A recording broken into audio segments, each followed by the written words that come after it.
الحمد لله والصلاة والسلام على خير خلق الله وعلى آله وصحبه ومن والاه، أما بعد، فأعوذ بالله من الشيطان الرجيم. إن هذا القرآن يهدي للتي هي أقوم ويبشر المؤمنين الذين يعملون الصالحات أن لهم أجرا كبيرا. فضیلت مآب علماء کرام اور قرآن مجید سے محبت کرنے والوں، اللہ ذوالجلال کا بے پناہ احسان ہے جس نے قرآن مجید جیسی عظیم دولت سے آپ کو نوازا۔ یہ اتنی عظیم کتاب ہے کہ دنیا میں لاکھوں کروڑوں کتابیں موجود ہیں۔ اس کتاب کا یہ امتیاز ہے، یہ اتنی بڑی نعمت ہے کہ جس کا تعلق اس کتاب کے ساتھ مضبوط ہو جائے، رب تعالیٰ اسے بھی دنیا کے لیے نعمت بنا دیتے۔ یہ اتنی عظیم کتاب ہے جس کا اس کتاب کے ساتھ تعلق مربوط ہو جائے، اللہ ذوالجلال اسے بھی کائنات کے اندر عظیم بنا دیتے۔ خوش نصیب ہیں وہ لوگ جو اس قرآن کی تلاوت، اس قرآن کی فہم اور اس پر عمل کرنے کے لیے اور اس کے پیغام کو عام کرنے کے لیے اپنی زندگیاں وقف کرتے ہیں۔ رسول اللہ صلی اللہ علیہ وسلم کا فرمان ہے، روئے زمین پر جتنی انسانیت ہے، آج اگر 7.5 ارب لوگ ہیں جن میں 6 ارب کافر ہیں اور 1.5 ارب مسلمان ہیں، اس کائنات کے اندر جو سب سے بہترین ہستی اور شخصیت ہے وہ ہے خیرکم من تعلم القرآن وعلمہ، جو قرآن کو سیکھتا ہے اور اسے سکھاتا ہے۔ رسول اللہ صلی اللہ علیہ وآلہ وسلم نے اس لیے صحابی کو یہ نصیحت کی تھی، علیک بذکر اللہ وتلاوت القرآن۔ اگر اپنی زندگی کو پرسکون بنانا چاہتے ہو، اپنی زندگی کو راحتوں سے لبریز کرنا چاہتے ہو، تو ایک اللہ کا ذکر اور ایک اللہ ذوالجلال کی کلام قرآن مجید، اس کو لازم پکڑنا۔ نتیجہ کیا نکلے گا؟ فَإِنَّهُ ذِكْرُكَ فِي الْأَرْضِ وَرَوْحُكَ فِي السَّمَاءِ۔ اللہ کے ذکر اور قرآن مجید کی تلاوت کو لازم پکڑنے سے اللہ ذوالجلال تمہیں دنیا میں بھی عزتوں سے نوازیں گے اور تمہاری شہرت آسمانوں میں ہوگی۔ کس طرح رسول اللہ صلی اللہ علیہ وسلم نے صحابہ کو اس عظمت کے بارے میں آگہی دی کہ جب میں معراج پہ گیا تو میں نے قرآن مجید کی تلاوت سنی۔ میں نے سوال کیا کہ یہ قرآن کی تلاوت کس کی ہے؟ جواب ملا، یہ حارثہ بن نعمان ہے جو روئے زمین پہ قرآن کی تلاوت کر رہے ہیں، لیکن ان کی تلاوت سے محظوظ ہونے والے جنتی ہیں۔ رسول اللہ صلی اللہ علیہ وآلہ وسلم نے انہی ہستیوں کے بارے میں اس لیے فرمایا تھا کہ زمین کے اندر جتنی انسانیت ہے، اگر اس انسانیت میں سے کوئی شخص قابل رشک ہے کہ جس کو دیکھ کے تمنا کی جائے، یا اللہ مجھے بھی ایسا بنا دے، میری اولاد کو بھی ایسا بنا دے، تو وہ قابل رشک صرف 2 ہستیاں ہیں۔ ایک وہ ہستی ہے جس کے بارے میں فرمایا، رجل، وہ انسان جس نے قرآن مجید کو حاصل کیا، فَهُوَ يَقُومُ بِهِ آنَاءَ اللَّيْلِ وَآنَاءَ النَّهَارِ، لیکن صرف اس نے قرآن کو پڑھا نہیں، یاد نہیں کیا، صبح و شام اس کی روشنی میں زندگی گزارتا ہے، اس کی روشنی میں اس کی زندگی کے معاملات اور رویے اور زاویے رخ پاتے ہیں۔ یہ وہ شخص ہے کہ جس کو دیکھ کے تم رش کر سکتے ہو کہ اللہ مجھے بھی ایسا بنا، میرے بچوں کو بھی ایسا بنا۔ تو رسول اللہ صلی اللہ علیہ وسلم نے فرمایا کہ دنیا کے اندر اگر قابل رشک کوئی شخصیت ہے تو وہ ہے جس کو اللہ نے قرآن مجید کی دولت سے نوازا ہے۔ اور کیوں نہ وہ قابل رشک ہو، ان للہ اہلین، رسول اللہ صلی اللہ علیہ وسلم نے فرمایا کہ اللہ ذو الجلال کے کچھ خاص بندے ہیں۔ قیل من ہم یا رسول اللہ، سوال کیا گیا اللہ کے رسول وہ کون سی ہستیاں ہیں جو اللہ کے خاص الخاص ہیں؟ تو آپ نے جواب دیا اہل القرآن ہم اہل اللہ وخاصۃ، یہ اہل قرآن ہیں جو اللہ کے خاص الخاص ہیں۔ یہ خاص الخاص لوگوں کے لیے اللہ نے انعامات کیا رکھے ہیں؟ دنیا کی امامت کا کام اللہ نے لیا ہے تو اہل قرآن سے لیا۔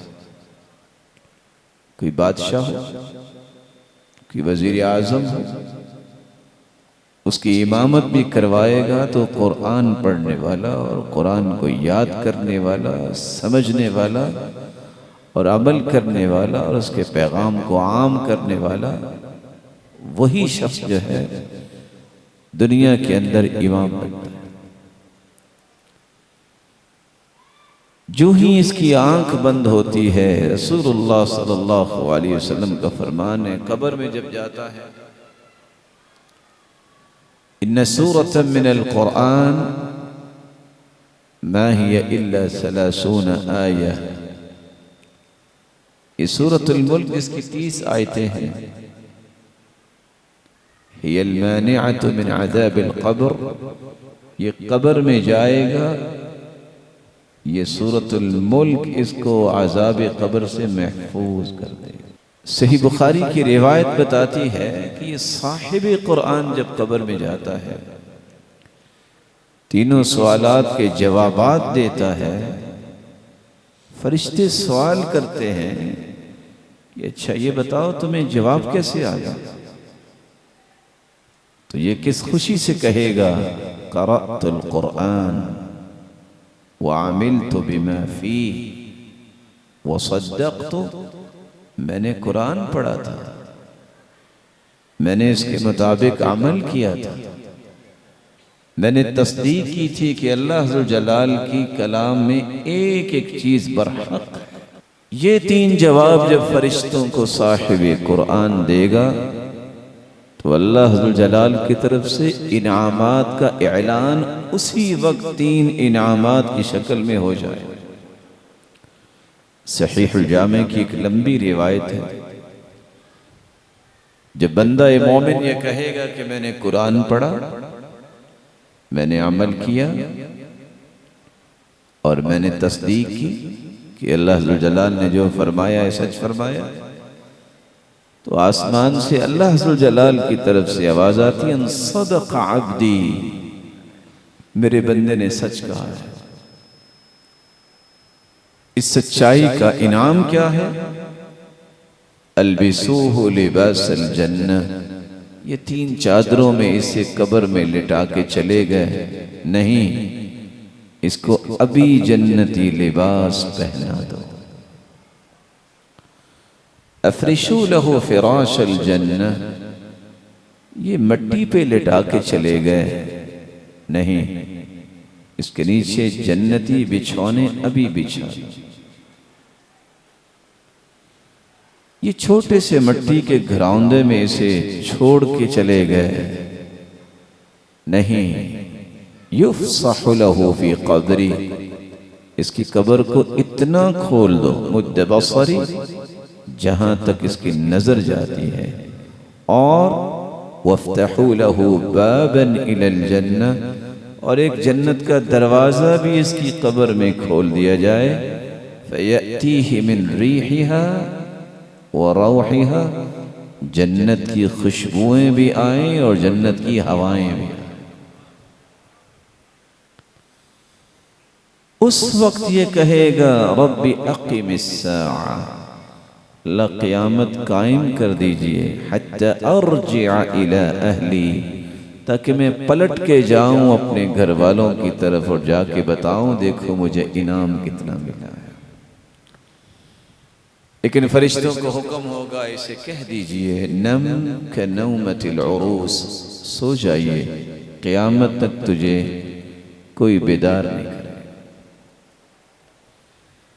قرآن پڑھنے والا اتنا خوش نصیب ہے، اتنا بختور ہے، اتنا سعادت مند ہے کہ قیامت کے دن جب اس کی قبر کھولی جائے گی، یجیء القرآن کالرجل الشاحب، انتہائی خوبرو انسان کی شکل میں قرآن آئے گا۔ یہ اس کو دیکھ کے کہے گا انت ومن انت ووجہک یجیء بالخیر، آپ کون ہیں اتنے خوبصورت؟ یہ چہرہ تو کوئی خیر کی خبر ہی لایا ہے۔ وہ قرآن بول کے کہے گا کہ میں وہی قرآن ہوں جس کو تم دنیا میں پڑھا کرتے تھے۔ حیرانگی اس بات کی ہے کہ یہ دنیا میں تانے بھی لیتا ہے، لوگ باتیں بھی کرتے ہیں، لیکن پوری کائنات کے سامنے جب اللہ حضر جلال کے سامنے پوری کائنات کو جب پیش کیا جائے گا تو صفوں میں پیش کیا جائے گا۔ وَعُرِضُوا عَلَىٰ رَبِّكَ صَفًّا، فرشتوں کی صفیں، انبیاء کی صفیں، اولیاء اور اصفیاء اور علماء کی صفیں، اور وہاں وَامْتَازُوا الْيَوْمَ أَيُّهَا الْمُجْرِمُونَ، مجرموں کو بھی الگ کر دیا جائے۔ اتنا بڑا اعزاز کہ اس دن یہ کہا جائے گا الماہر بالقرآن مع السفرة الكرام البررہ، اے قاری قرآن، اے حافظ قرآن، آج ان خاکی صفوں سے باہر آ جائیے اور آ جائیے ان صفوں میں جن صفوں میں جبریل امین کھڑے۔ جبریل کے ساتھ کھڑا ہونے والا، آج دو چار ٹکے کے انسان کے ساتھ کھڑے ہو کے پکچر اتارنے میں بچے کتنا شوق کرتے ہیں، وہ جس کو جبریل کے ساتھ کھڑا کیا جائے گا، اس سے بھی بڑا کسی کا اعزاز ہے؟ پوری دنیا کے پاؤں میں کوئی جوتی نہیں ہوگی، جسم پہ لباس نہیں ہوگا۔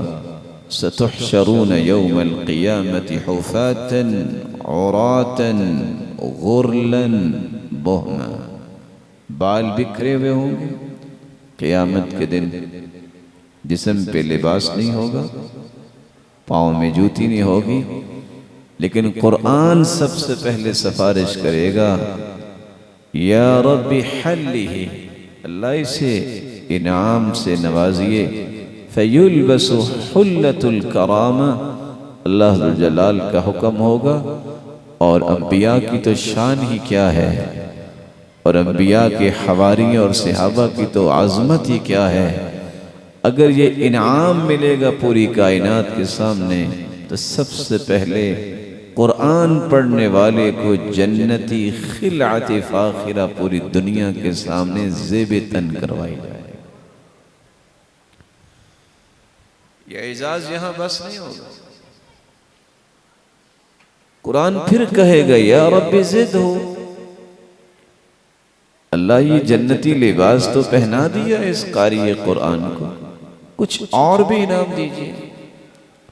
فیلبس تاج الکرامہ، اللہ ذو الجلال عزت کا تاج پہنائیں گے اس حافظ قرآن کو۔ ضوءہ احسن من ضوء الشمس، اس کی چمک اور دمک اور روشنی اتنی ہوگی جتنی سورج کی بھی نہیں۔ معاملہ یہاں بس نہیں ہوگا، سلسلہ صحیحہ کی روایت اللہ فرمائیں گے اس کے والدین کو بھی لاؤ۔ دنیا کس پریشانی میں ہوگی اور حافظ قرآن کے والدین کو لایا جائے، ان کے سروں پہ بھی تاج سجایا جائے گا، اور حدیث کے الفاظ یہ ہیں لا تقوم لهم الدنیا، اتنا قیمتی وہ تاج ہوگا کہ دنیا اور جو کچھ دنیا میں ہے اگر یہ سارا بیچ دیا جائے تو اس تاج کی قیمت ادا نہیں ہو سکتی۔ وہاں ایک مزے کی بات یہ ہوگی کہ والدین کو جب تاج پہنایا جائے گا تو وہ سوال کریں گے، یا رب بیما کسینا، یہ تاج ہمیں کیوں پہنایا گیا؟ تہجد پڑھتے تھے؟ بلا شبہ تہجد تو بہت بڑا عمل ہے۔ اللہ ہم صدقہ دیتے تھے؟ صدقہ بھی بہت بڑا عمل ہے۔ اللہ ہم جہاد کرتے تھے اس وجہ سے؟ بلا شبہ یہ اسلام کی کوہان ہے۔ جواب جو ملے گا وہ میرے اور آپ کے لیے آج کی مجلس کا پیغام ہے۔ بِأَخْذِ وَلَدِكُمَ الْقُرْآنِ، بِتَعْلِيمِ وَلَدِكُمَ الْقُرْآنِ۔ میرے بندے، جو تاج تمہیں پہنایا گیا ہے اس کا اصل سبب یہ ہے کہ تو نے اپنے ہاتھ سے اپنے بچے کے ہاتھ میں قرآن تھما دیا اور اسے اس کی تعلیم سے آراستہ و پیراستہ کر دیا۔ یہ اعزاز یہاں بھی بس نہیں ہوگا۔ علماء تشریف فرما ہیں کہ 50,000 سال کا دن تو کافروں کے لیے ہے، لیکن مومن اور صاحب قرآن اس کے لیے قیامت کا دن اتنا ہی ہے جس طرح کہ صحابی روایت کرتے ہیں کہ ظہر کی نماز سے لے کے عصر تک کا وقت،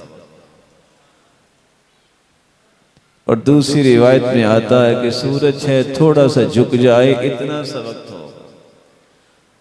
تو میں کبھی سوچتا ہوں شاید یہ دینداروں اور اہل قرآن کی محفل کے لیے اللہ نے قیامت کا چھوٹا سا دن رکھا ہے کہ ان کو انعام دو اور ان کی قیامت ختم اور یہ جنت میں جا کے موجود ہے۔ قرآن پھر سفارش کرے گا، یا رب ارض عنہ۔ اللہ جنتی لباس بھی پہنا دیا، تاج پوشی بھی ہو گئی، اور پھر والدین کے سر پہ بھی تاج سجا دیا۔ اللہ اس سے راضی بھی ہو جائے۔ فَيَرْضَ عَنْهُ رَبُّهُ۔ اللہ کے رسول فرماتے ہیں اللہ ذوالجلال پوری کائنات کے سامنے اعلان فرمائیں گے میں اپنے بندے سے راضی ہو گیا۔ اللہ کی رضا جب ملے گی تو پھر اس اعزاز کا رخ ایک نئے زاویے کی طرف موڑ دیا جائے گا، اور وہ کیا ہے؟ دنیا میں انسان تلاوت کرتا ہے 200 لوگوں کے سامنے، سٹیج پہ بیٹھتا ہے اور تلاوت کر کے نیچے آ جاتا ہے، سننے والے 2000 ہوں گے، چلو یہ کہہ لو 10,000 ہوں گے۔ یقال لصاحب القرآن اقرأ وارتقی ورتل كما كنت ترتل في الدنيا فإن منزلتك عند آخر آية تقرأها۔ اللہ کی طرف سے اعلان ہوگا، او قاری قرآن، آج پھر سے قرآن اسی ترنم کے ساتھ، اسی خوبصورت لہجے کے ساتھ، ٹھہراؤ کے ساتھ اور وقار کے ساتھ پڑھنا شروع کرو جس طرح تم دنیا میں پڑھتے تھے۔ لیکن فرق کیا ہوگا؟ تم دنیا میں پڑھ کے سٹیج سے نیچے آ جاتے تھے، آج قرآن پڑھتے جاؤ اور جنت کی سیڑھیاں چڑھتے جاؤ۔ تمہارا مقام وہاں ہوگا جہاں 6236 روایت آیتیں پڑھو گے، وہاں تمہارا مقام ہوگا جہاں من الجنت والناس کی تلاوت کا، اور اس کے ساتھ ایک ایسا انعام اللہ دیں گے۔ اہل علم تشریف فرما ہے جملہ کتب حدیث کو جمع کر لیں تو اس پلے کی روایت آپ کو کسی کتاب میں نہیں ملے، اور وہ کیا ہے؟ عمل انسان کرتا ہے مرنے سے پہلے، قیامت کو تو بدلہ ہی ملے گا۔ وَيُزَادُ بِكُلِّ آیَةٍ حَسَنَةٍ، اجر لکھا گیا دنیا میں، لیکن قرآن والے کے لیے اللہ نے میرز ہی الگ رکھے ہیں۔ اللہ کے رسول نے فرمایا قیامت کو بھی یہ جب جنت کی سیڑھیاں چڑھتا جائے گا، قرآن پڑھتا جائے گا، ہر آیت کے بدلے اللہ وہاں بھی اس کی نیکیوں میں اضافہ فرما دیں گے۔ اللہ ذوالجلال سے دعا ہے یہ عالی منصب ہم سب کی اولادوں کو نصیب فرمائے، اور یہ جتنے یہ روشن چہرے آج حفظ مکمل کر چکے ہیں، اے اللہ انہیں بہترین عالم ربانی بنا، انہیں بہترین قاری قرآن بنا، خادم قرآن بنا، اور ان کے والدین کو کروڑہا رحمتوں سے نواز، اور ان کے اساتذہ گرامی کی یہ جملہ محنتوں کو شرف قبولیت سے نواز اور توشہ آخرت سے نواز۔ میں صرف 3 نصیحتیں جو امام حسن بصری رحمت اللہ علیہ کیا کرتے تھے میں آپ کی خدمت میں پیش کر کے بات مکمل کرنا چاہوں۔ سیدنا حسن بصری رحمت اللہ علیہ، جن کے بارے میں امام شافعی کہا کرتے تھے کہ بولتا تو حسن ہے لیکن زبان سے نکلنے والے کلمات کی چاشنی ایسے لگتی ہے کہ یہ نبوت کی زبان سے نکلی الفاظ کو ہی کوڈ کر رہا ہے، اتنی لذت اس کی زبان میں اللہ نے رکھی تھی۔ اور امام قتادہ ابن دعامہ السدوسی کہا کرتے تھے کہ میں نے اپنی زندگی میں سیدنا عمر رضی اللہ تعالی عنہ جیسی رائے رکھنے والا اگر کسی کو دیکھا ہے تو وہ حسن بصری کو دیکھا، اور وہ کہا کرتے تھے تفقد اللذ فی ثلاث، مسلمانوں لذت 3 چیزوں میں تلاش کیا کرو، فی الصلاۃ والذکر وتلاوت القرآن۔ اگر تمہیں قرآن پڑھنے میں لذت محسوس ہوتی ہے، خوشی ملتی ہے، راحت ملتی ہے، اللہ کا ذکر کرنے سے تمہیں لذت آتی ہے، نماز پڑھنے سے آپ کی زندگی پرکیف بنتی ہے، تو سمجھ لو کہ اللہ کی رحمت کا دروازہ تمہاری طرف کھلا ہوا ہے۔ وَإِلَّا فَعْلَمْ أَنَّ الْبَابَ مُغْلَقْ، اگر قرآن پڑھنے میں، ذکر کرنے میں، نماز پڑھنے میں تمہیں سکون نہیں آتا، لذت اور حلاوت نصیب نہیں ہوتی، تو سمجھ لو کہ رحمت کا دروازہ تمہاری طرف سے بند ہو گیا۔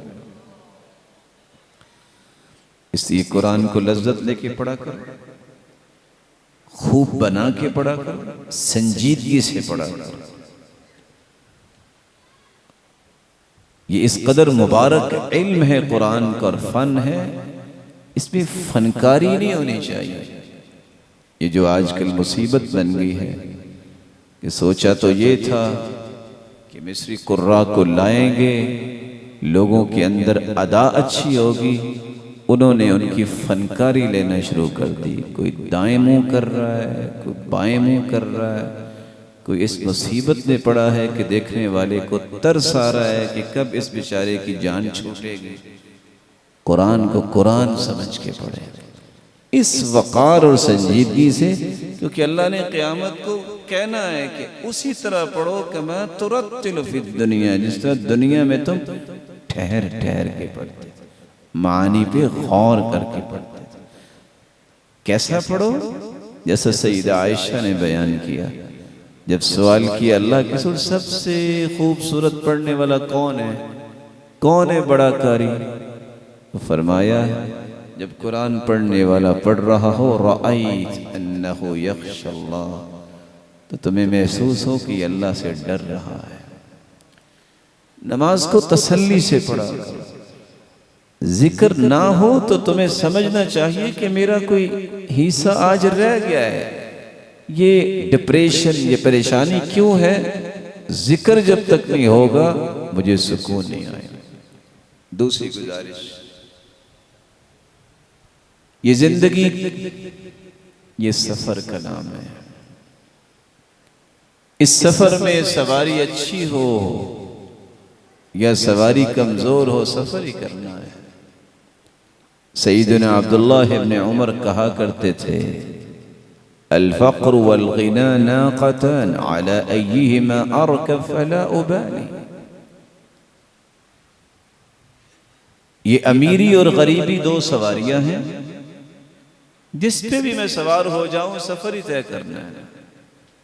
کبھی اس قرآن کو اور اپنے آپ کو دنیا کے پیچھے ذلیل نہ کروانا. اللہ تمہیں وہ عطا کریں گے جو دنیا میں کسی کو عطا نہیں کی. شرط یہ ہے کہ آپ کے دل میں یہ یقین ہونا چاہیے کہ میرا رب مجھے ضائع نہیں کرے. اس لیے حسن بصری کہا کرتے تھے ما اعز عبد الدرہم الا اذلہ اللہ. جس بھی صاحب قرآن نے درم و دینار کو عزت دی اللہ نے اسے ذلیل کر دیا. اور سفیان ثوری رحمہ اللہ تعالی نے تو اس سے بھی بڑی بات کہہ دی. اذا رأيت القاری يلزم بباب السلطان فاعلم انه لص. جب تمہیں کوئی قاری قرآن نظر آئے کہ وہ بادشاہوں کے در و دربار پہ بیٹھا ہے تو سمجھ لو یہ چور ہے. تمہارے اندر یہ استغنائیت آنی چاہیے. پڑھنے کے بعد قاری بنو، عالم بنو. اللہ کی قسم تمہیں اللہ وہ عطا کریں گے جو تم نے کبھی سوچا نہیں. کس طرح سالم رضی اللہ تعالیٰ عنہ بیت اللہ میں بیٹھے تھے، وقت کا گورنر طواف کر رہا ہے. لوگوں نے کہا یہ رہا سالم. کہتے اچھا یہ سالم ہے؟ اور آ کے کہتا ہے پاس کھڑا ہو کے یا سالم یا سالم.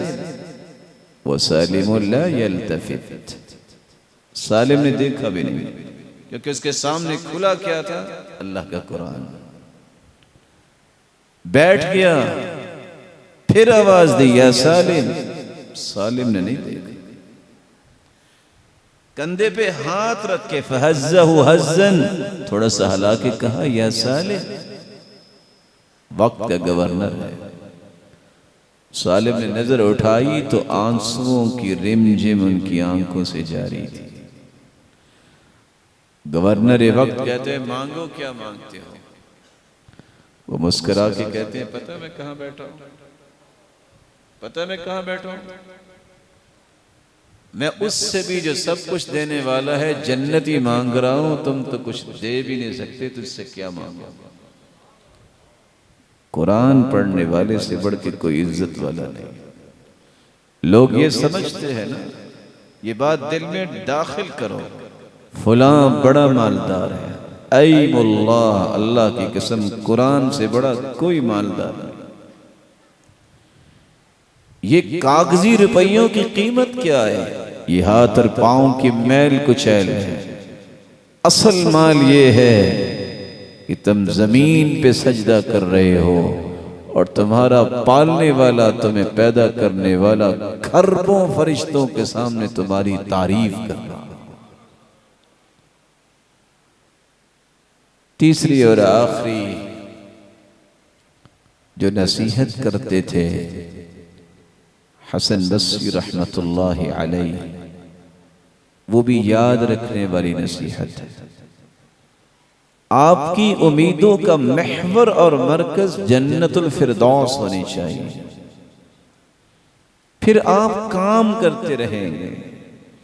اگر آپ کی امید صرف اتنی ہوئی کہ بس نوکری مل جائے، تنخواہ لگ جائے، چلو کو گھر بن جائے، چلو یہ کام ہو جائے، آپ دین کا کام نہیں کر سکیں گے. اس لیے وہ کہا کرتے تھے ما اطال عبد الامل الا اساء العمل. جو شخص لمبی امیدیں دنیا کے ساتھ جوڑ لیتا ہے وہ ہمیشہ بد عمل ہوتا. یہی وجہ ہے کہ حسن بصری جہاں فرمایا کرتے تھے کہ قراء کی 3 قسمیں ہیں. اس سے پہلے اللہ کے رسول صلی اللہ علیہ وسلم نے فرما دیا کہ قرآن پڑھنے والوں کی 3 قسمیں. ایک وہ ہے جنہوں نے صرف اس کو کھانے پینے کا بہانہ بنایا ہے، یہ قرآن کا حق ادا نہیں کرتے، نتیجتاً وہ کبھی بھی دنیا میں عزت نہیں پاتے، کبھی بھی ان کو مقام رفیع نصیب نہیں ہو۔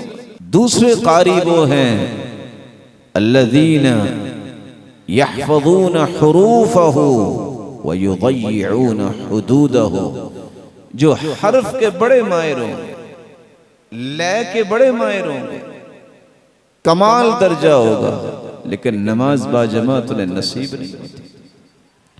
صحیح بخاری کی روایت ہے، اللہ کے رسول نے فرمایا جب میں معراج پہ گیا تو ایک شخص بیٹھا ہوا تھا اور ایک شخص نے پتھر پکڑا ہوا تھا، وہ پتھر مالتا فَيَسْلَغُ رَأْسَ، اور اس کے سر کو کچل دیتا۔ میں نے پوچھا یہ کون بد نصیب ہے؟ جواب ملا الذي يأخذ القرآن ويرفضه وينام عن الصلاة المكتوبة، یہ ہے جو قرآن پڑھنے والا ہے، پڑھا تو قرآن تھا، یاد بھی کیا، لیکن فرض نماز ہو رہی ہوتی اور یہ سویا ہوتا تھا، اور یہ سزائیں قبر میں مل گئی۔ اس کو صاحب قرآن نہیں کہتے۔ تیسرا قاری وہ ہے جو ہم سب کو بننے کی چاہت بھی ہونی چاہیے، دعا بھی کرنی چاہیے، جس کو حسن بصری فرماتے ہیں جن کی زبان سے قرآن کے الفاظ جب نکلتے ہیں تو سننے والے کے دل میں اثر کرتے ہیں، وہ محراب میں کھڑا ہو تو اس کا دل نہیں چاہتا رکوع میں چلا جاؤں، وہ اکیلا کہیں سجدے میں چلا جائے تو اس کا سر اٹھانے کو دل نہیں چاہتا، وہ قرآن کھول کے بیٹھ جائے تو اس کا جی نہیں چاہتا اس کو بند کر دو، تڑپتا ہے کون سا وقت ہو میرے ہاتھ میں قرآن آ جائے، وہ کون سی ساعتیں ہوں کہ میری زبان پہ رب کی کلام جاری ہو جائے، وہ کون سا وقت مجھے ملے کہ میں اپنے دل کو ٹھنڈک پہنچاؤں تو قرآن مجید کی تلاوت کے ساتھ۔ یہ ہے صاحب قرآن جس کے اندر یہ ذوق اور شوق ہو اور پھر اس کی روشنی میں وہ عمل کرتا نظر آئے۔ اللہ ہم سب کو ایسا ہی بنائے اور ہماری کمی کوتاہیوں کو معاف فرمائے اور ہماری اولادوں کو بھی اس قرآن سے جوڑے۔ میں خیر مقدم بھی کرتا ہوں اور مبارکباد بھی پیش کرتا ہوں ان بچوں کے والدین کو، اللہ انہیں کروڑہ عزتوں سے نوازے جنہوں نے اپنے بچوں کو قرآن کے حافظ بنایا ہے، اور اساتذہ کرام کے لیے دعا ہے کہ اللہ ان کو وہ انعام دے اپنی شان کے مطابق جس طرح انہوں نے ان کے سینوں میں قرآن محفوظ کروایا ہے۔ رب کی رحمت کے بعد سینے آباد کیے ہیں، اللہ ان اساتذہ کے گھروں کو دنیا میں بھی آباد فرمائے اور جنت میں بھی آباد فرمائے۔ میں کہیں بھول نہ جاؤں، حاجی حج کرنے جاتے ہیں، سارے حاجیوں کے لیے دعا کرتے ہیں، پائلٹ کے لیے دعا ہی کوئی نہیں کرتا، حالانکہ پائلٹ سو جائے تو کس نے پہنچنا ہے۔